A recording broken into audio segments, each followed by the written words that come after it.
Hello, I'm Nikhil. And I'm Shankar. This is Chai Across Generations. This is episode 21, Immigration, Tales of a Reluctant Immigrant. Hey, is that me? Yes, Shankar, it is. But we'll get to that later. Let's just start by saying that immigration is a huge topic, and it is such an important force in the lives of South Asians, as well as other people who have moved to America from another country. Yes, it's a topic that's close to my heart as someone who moved to the US from India for my graduate studies. Today, we're kicking off a three-part series on immigration.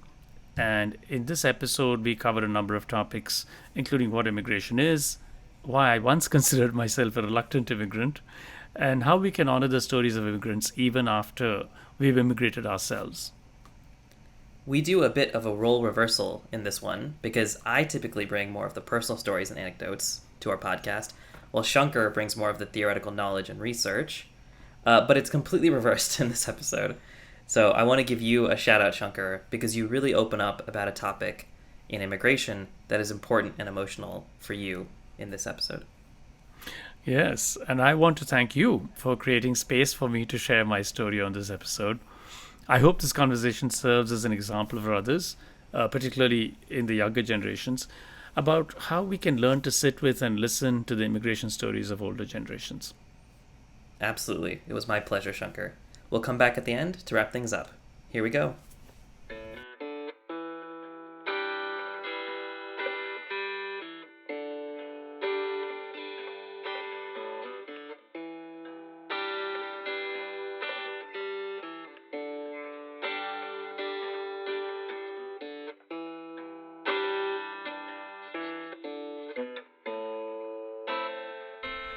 So, today we're talking about immigration. And, Nikhil, one of the reasons why I thought about this topic is I was driving in my car and listening to something on NPR about this podcast by Brian de los Santos about finding home Kondaka, which is his three-part series for the LA's Studios podcast, How to LA. And as I was listening to that podcast, he was talking about his experiences, and suddenly so much of it resonated. And I thought this is such an integral part of our immigrant experience. You know, we talk about Chai across generations, relating to South Asians and Indians in particular. We are both Indian. And I immigrated to the United States, and your parents did the same. And I thought that we really should talk about that very origin story of our American experience, right? Yeah. Yeah, I think it's a great idea, Shankar. I'm grateful that it inspired you. What I like about our podcast is that we can follow our inspiration. Right. And typically there's always a thread between your experience and mine. So when you brought up the idea, it also resonated with me. There's a lot to be said about immigration, and I'm sure we'll get into a lot of it today. Yeah, thanks. So I'm going to turn the tables a little bit here. You're the one who asked me about definitions and framing. So, but I think you're the one who's more suited for this one. So how do we define immigration? Yeah, I mean, I guess I'll be the professor on this episode. So here is a definition from National Geographic that I liked on immigration. Immigration is the process of moving to a new country or region with the intention of staying and living there.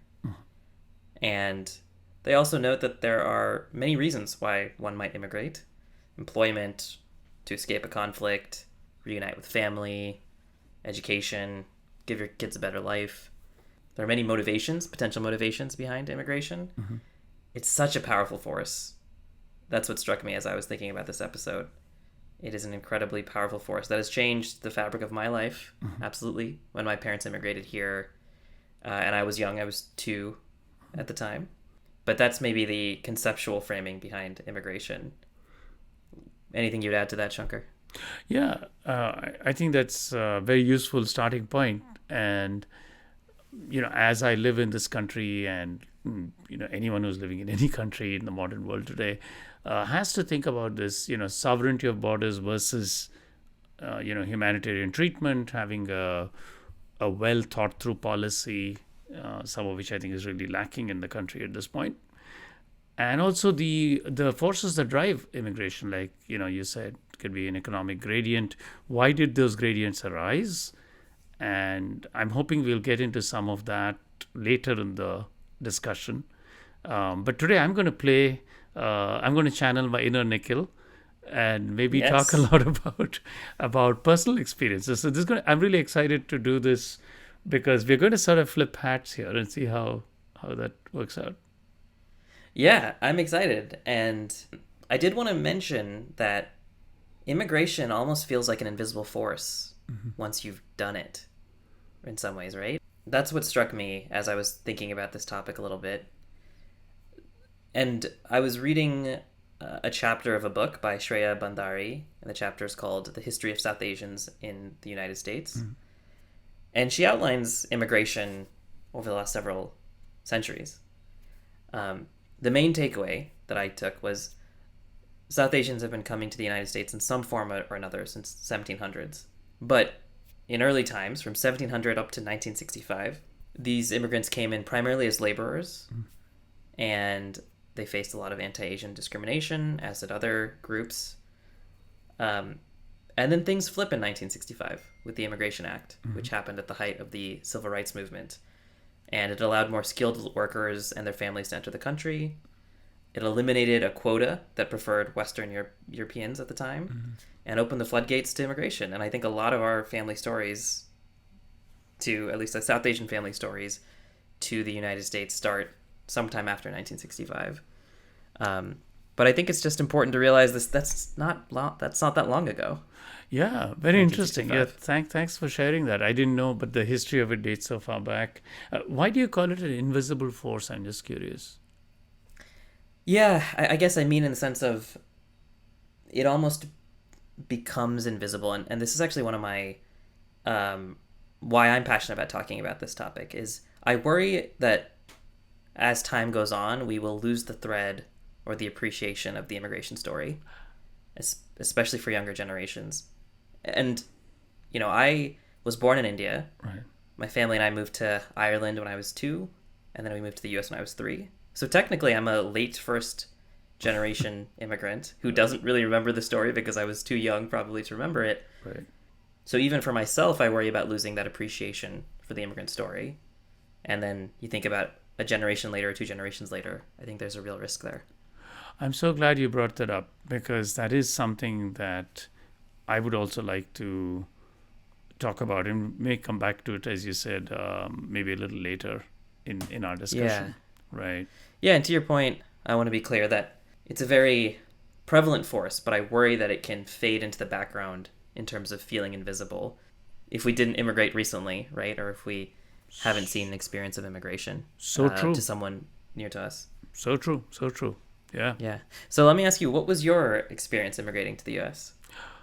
Wow. Thanks, Nikhil. Um, I sort of think of myself as a reluctant immigrant in some ways, in the sense that I came here for higher studies, and I had qualified in aeronautical engineering at the time, and that was also not a field that had a whole lot of scope. It seemed at that time in India, although things have changed considerably since. But I came for higher studies, and I think I was very naive and very idealistic. And I was very inspired by things like the Declaration of Independence and the Civil Rights Movement and stuff. And I honestly bought into this thing that, this is how a lot of Americans think, which was, of course, very far from the truth when I found out after I landed, not on Plymouth Rock, but, probably Chicago, right? And I think that's been a very defining theme of my American experience is an enchantment with the ideals of the founding fathers and a considerable disenchantment with life in the United States as it is lived. And I think a lot of immigrants don't want to talk about this. We so want to celebrate particularly economic success and prosperity and material comfort in the United States and hold that up as a value to our children that we forget that there's also quite a bit of betrayal of high ideals that motivated maybe some of our movement here, right? So I came to the US, and I'm not alone. There's quite a few Indians and South Asians who come here and don't readily want to live here, peculiarly. I mean, a lot of people who are on the other side of the immigration debate, who are anti immigration, think that everybody who wants to come to the US wants to live here forever. But that's not true. A Mm. lot of us struggled very much with wanting to go back. Um, I actually, after my master's, I wanted to go back to India. I really did not want to live here anymore. I Really? found it, Wow. yeah, I found it a dehumanizing, literally, I called it a dehumanizing experience. I was disconnected from my family, from my friends, from my everything. And I had some good experiences, don't get me wrong. I had some very nice experiences with, native born Americans. I formed friendships and all that was there. But it was, life in America is a sea change from life in India. Yep. There is such a rich connection across friends and family and just the day to day life. Whereas here it's a much lonelier life. And I was single at the time. And it was honestly depressing in parts, you know. I think the opportunity to study further and at an Ivy League university was something I, again, didn't want to turn down. So I said, this is a chance in a lifetime. Maybe I'll push forward and see where I'll go with this. It was only after I finished my PhD that I started. And by the time, I think 7 years in this country, I had started to think differently. And I started to, Mm. feel more at home. And then I thought, well, maybe the dream of going to teach, back to teach in India was not looking very attractive. And I'd formed deeper friendships. I was more used to the culture and things like that. So, in that sense, I Yeah. classify myself as a reluctant immigrant in the sense that it was not that I came here and was dying to get the papers.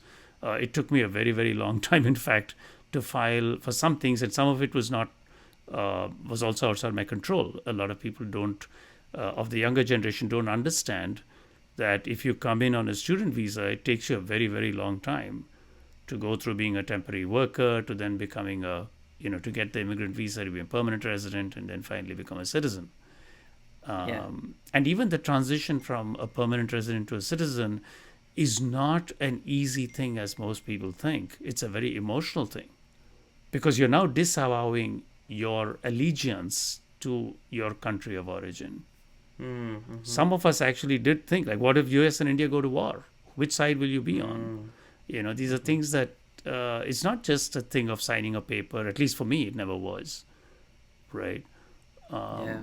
So it was, but at the same time, I think after you live a long time in a place, you also want to have representation. And being a permanent resident strips you of many rights, whereas Yeah. a naturalized citizen has rights to vote. So I think, and also a sense that it's important to be involved in the community that you live in, and so it was a gradual transition for me, that process. And I'm just talking now about the personal process in my mind, but there's another thing that I want to say is that the face of what used to be the Immigration and Naturalization Service, the INS, now it's called the USCIS. Um, that immigrant see is vastly different from the face of America that somebody who's not an immigrant sees from the inside. Hmm. If you walk into an American consulate as a citizen or a permanent resident, the treatment you get is like night and day different than if you're entering on a visa. Mm-hmm. And I think there's something problematic with that. Yeah. Right. You're almost Absolutely. treated as subhuman. Yeah. You're made to stand in long lines. You're treated like dirt at the window. And there's no reason for that at some Yeah. level. But you Yeah. change a Absolutely. card, you change a number, and suddenly you're different, right? Yeah. And that kind of exceptionalism is problematic in many ways. And it strikes at the core of many problems with American foreign policy, which irk me greatly, which is an American life more valuable than a life in the world? I mean, that's how people think here. Mm. And we really need to shift our thinking on these things. And as immigrants, we have the power to do that because we know differently, Mm-hmm. right? Right. So I've had really terrible experiences at the consulate in India. I have been subjected to ridiculous questions about the intention of my wanting to immigrate when I didn't want to immigrate. you know, the very fact that you specialize in a particular field of study, you become the subject of scrutiny. You have to undergo all kinds of police checks. And some of my worst experiences was after I was on an H1, which is a worker visa. So sort of pass the gauntlet, you're authorized to work in the US. And here's a very interesting thing. Until you cross that border and enter, like you land on the flight, you come through immigration, till you cross the immigration checkpoint, if your papers are not those of a permanent resident or a citizen, you're on very dodgy ground in the US. They will place you in a location that's almost like a common criminal. You'll be with people who are being charged with possession of drugs, entering the country. It's a very horrible place to be placed in. This is if your papers are dubious, or they think they're dubious. Right. Now, the peculiar thing what happened is our papers were in order, but somebody in the consulate had flipped the date and the month the way they write it. Oh, wow. Okay, and this had happened to two couples. I was so angry that they made it as though we were common criminals to use the restroom in that place. I was so angry at the guards, and some of those guards were actually not native-born Americans. Some of the most anti-immigrant people are new immigrants to this country. And it's ridiculous. It makes no sense. But anyway, it was very unpleasant. I know we got to be honest about this. This is life. This is a lived experience of mine. We had a long fight, and finally they made us wait. At the end, they said, "Yeah, we made a mistake." Not quite admitting. They never admitted it, but they said, "You can go now." Right? Yeah. We are very fluent in the English language. We know our rights, and if I had to experience that, the next couple next to us were far less fluent in English. Their papers were in order too. And I just shuddered to think, like, gosh, how are they going to be treated? They're probably so much less aware of their rights and willing to stand up for them. So now here's the peculiar thing. There's a vast difference between those experiences and all the experiences I've had in the US, inside the United States, on campus. I'm an academic. I've mostly interacted. I found the most wonderful people. Everyone I've met here has been extremely supportive of my presence in the US. So it's like night and day. You can't reconcile this. It makes no sense. It's like I come to this place. People want me here. People love the work I do. People love my personality, the things I have to offer. I know so much about this culture. I could probably give a lecture on American culture to most of the people at the checkpoints that they wouldn't know about. Right? So that has been very, very difficult. And, the terminology, really alien registration number is what we're given, an A number, for God's sake. The other day I really blew my top at one of my family members because they forwarded a video on WhatsApp which talked about how India is on the verge of a genocide, apparently, according to this think tank, some analysis, right? And why is it on the verge of a genocide? Because there's language being used in the Indian press, one community against the other, dehumanizing, blah, blah, blah. I took each of those criteria and applied them to the United States and how we treat immigrants here. Alien registration number. Alien straight away is the otherizing of the person. This is not a human being. Right. This is not an American. This is an alien, right? You're sent on advanced parole. Parole is offered to criminals.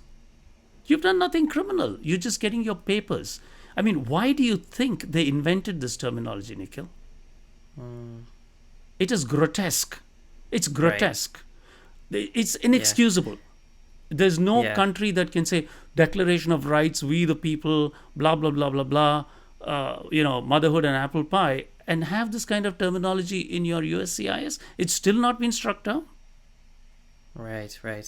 Yeah, there's almost this sense of, with immigration, that someone's trying to pull one over on you. Exactly. like as though there's a common criminal trying to enter through the back. Why? That's the basic assumption, Right. and it is horrendous. It's a disgrace. It's an insult to human beings all over the world who are not American. Yeah. Yeah. And so it's something that you can see. I'm pretty emotional about it. The USCIS and INS before that are typically the most underfunded agencies. They're the ones that are least scrutinized in Congress. Well, for good reason, because why would the citizens within the country bother about arguing for an agency and its funding and its reform and its improvement when it primarily deals with people who are not of the country? You once you're a citizen, you never deal with the INS, that face of the INS or the USCIS. You just deal with one side of it, which is often well funded. So this is a problem, and it's a huge problem, and I think it just doesn't stop there. Once you get your worker visa, there's a lot of white collar labor exploitation. So basically, what happens is, if as an employer I have you on a worker visa, you're basically trapped. You can't leave my job unless you find another job that gives you the same visa classification. So I Right. can Yeah. underpay you. I can underpay Yeah. you. I can make you work long hours. I can treat you in many ways that I cannot and would not dare to treat a citizen or a permanent resident. And it's Right. being done. And the sad thing is, it's even done by Indian companies working in the US. Yeah. So they bring in contract workers. I've had friends who has, living four to a room brought in there, given a daily stipend.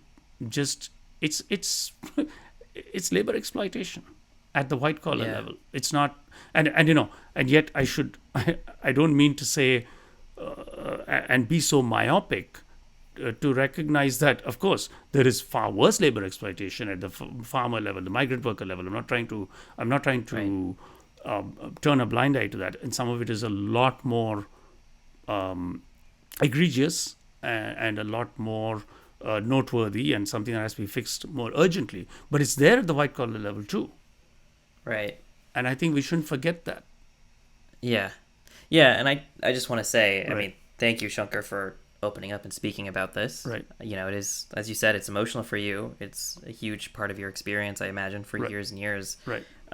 So my heart goes out to you and to all of the immigrants who go through some form of this. Right. And to the point about the white collar labor, I have seen it from friends at work, essentially, who are coming in on H-1Bs, and I haven't seen it to the same extent that you have.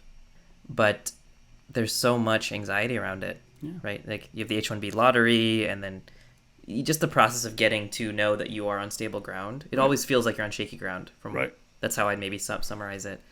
The other thing I wanted to mention is when we were talking about this idea of, it feels like you're trying to pull one over on someone, right?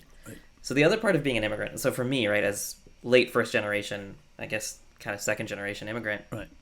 it's very interesting to me when I go back to India to visit. So I had a situation where I was leaving from India, from Chennai, flying back to the US by myself.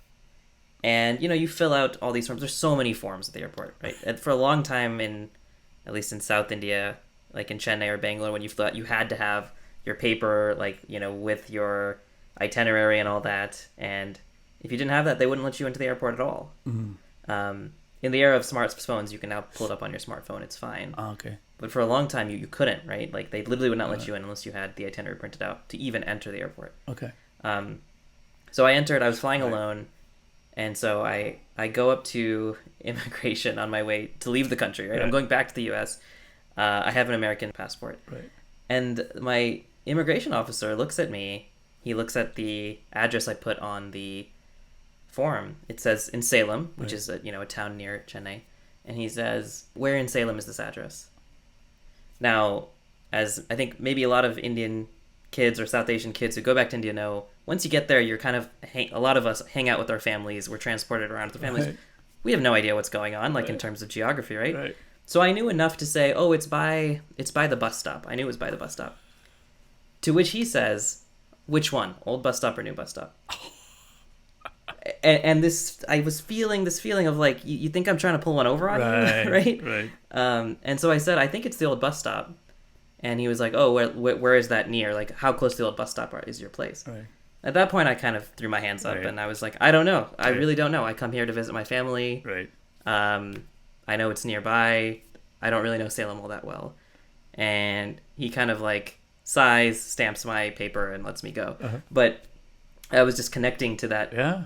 feeling of, always feeling like someone's trying to pull one over on you. Yeah. Again, mine is a very benign example compared to what you shared, but that resonated with me. No, I'm glad you shared that. Nonetheless, and you're right. There is the reverse side of it, which you highlighted, which is in some sense your lack of knowledge of that is seen as some betrayal of your origins or something like that, right? Isn't that what it is? Right. Totally. Yeah.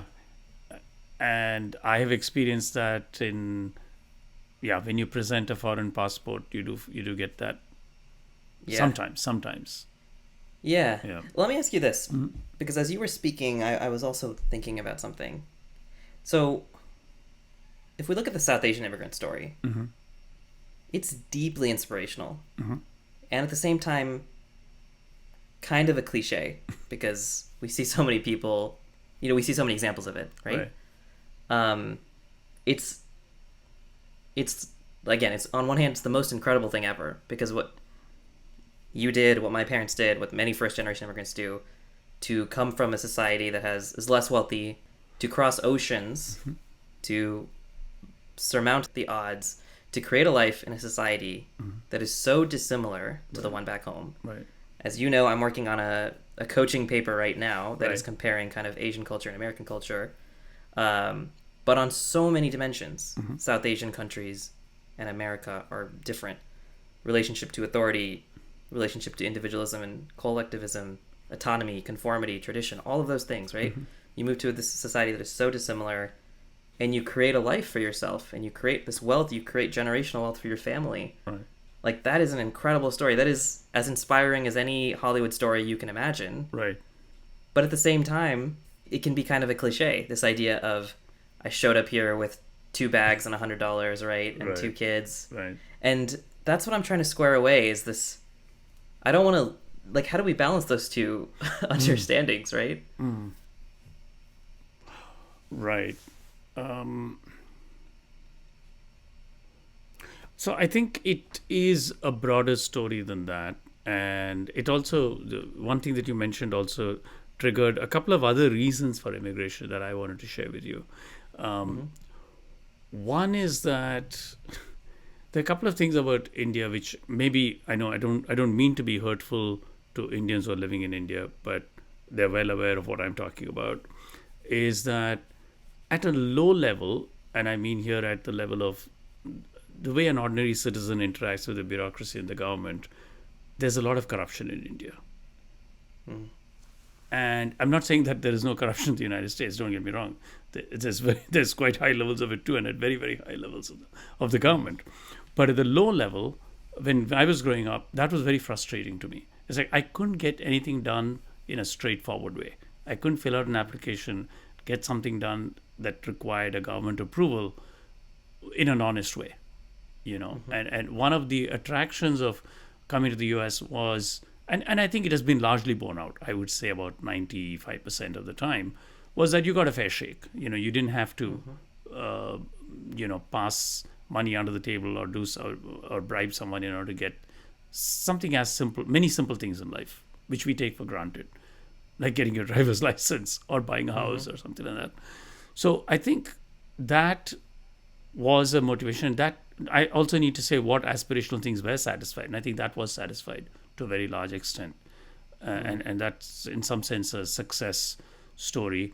The other thing was, and this was maybe less satisfied, which is in India, I felt things work through connections and network and familial connections and stuff like that. There was less of a sense of a meritocracy, but more of a sense of connection is what allowed you to climb the sort of socioeconomic ladder, right? And I came with a pretty rosy enchantment of the notion that this was a meritocracy. And I think to some extent is maybe, but not entirely. And I think it's just that there are different kinds of networks. Right. Right. And Yeah. yeah, and there are glass ceilings. You can rise without network to a point, but then beyond a point there are limitations. Right. And I think it's important to surface that. So, coming back to your story, it depends on what you set as your top goal. You know, if you're happy with a certain level of monetary success and you achieve that, and I think a lot of people are, that's great, right? But if you're looking at maybe more social justice for your community or something like that, then you may be deeply disappointed in some ways. And again, you talked about the individualist versus collective mindset. It depends if you're looking out for yourself or you're looking out for those whom you think are not being treated fairly. And I think what is very refreshing is that the second generation is thinking about that a lot more than our generation. And there's nothing more gratifying than that, to me. Yeah. Yeah. I'm also piecing together in my head that we can talk about immigration as an experience, as in your personal experience. We can also talk about immigration as a history, or as a story we look back on. Right. And what I want to do as late first generation, second generation immigrant is just because every single uncle and auntie that I know has gone through the story, and it can feel a little bit common in that sense. It is still an incredible story, achievement, like just force, right? I want to maybe fight against this idea, this notion, especially as we get more and more generations down the line. When people's eyes glaze over, people roll their eyes at like, oh, sure, another uncle or auntie who's telling me their immigration story or whatever, right? Like, I think we have to really try to hold on to some appreciation for it and to realize that maybe every story is unique, even if the contours of the story or like the circumstances under which people immigrated might be similar. We can't lose that just because some of these stories share the same features. That's a profoundly perceptive statement. I am so gladdened and impressed at how you understand that, Nikhil. That's just fantastic. The level of empathy you show there, because it is a transformative life experience. Right. I think that's exactly what you're putting your finger at. Every immigrant's story is a transformative. It's a big part of their life. And we can try to deny it. We can try to rose color it, whitewash it, maybe. But, there's ups and downs like anything else in life. And I try to surface both, I think, in my recounting of the narrative.